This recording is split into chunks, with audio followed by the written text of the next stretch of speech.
ሐማስ ስምምነቱን ውድቅ ካደረገ ኔታንያሁ ማንኛውንም እርምጃ ለመውሰድ የአሜሪካውን ሙሉ ድጋፍ ያገኛሉ። ትራምፕ ዋይት ሀውስ የጋዛን ግጭት ለመፍታት ትራምፕ ያቀረቡትን የ20 ደረጃ እቅድ ይፋ አደረገ።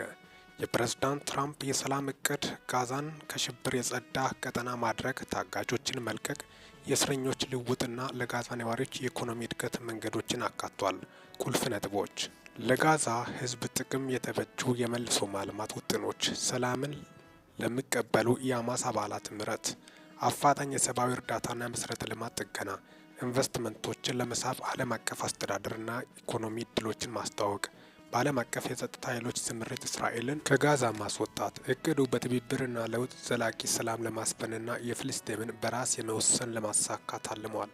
ይህ ምክር ሀሳብ ገቢራዊ ካልሆነና ሐማስ ስምምነቱን ውድቅ ካደረገ ኔታንያሁ ማንኛውንም እርምጃ ለመውሰድ የአሜሪካን ሙሉ ድጋፍ ያገኛሉ ሲሉ ትራምፕ ገልጸዋል። ሚኪ ታቦርን ሰብስክራይብ በማድረግ ወቅታዊና ሊደመጡ የሚገቡ መረጃዎችን ያገኘው። በወቅታዊና አጫጭር መረጃ እስከምንገናኝ ድረስ በያላችሁበት ዓለም ክፍል ሰላም ያቆያችሁ።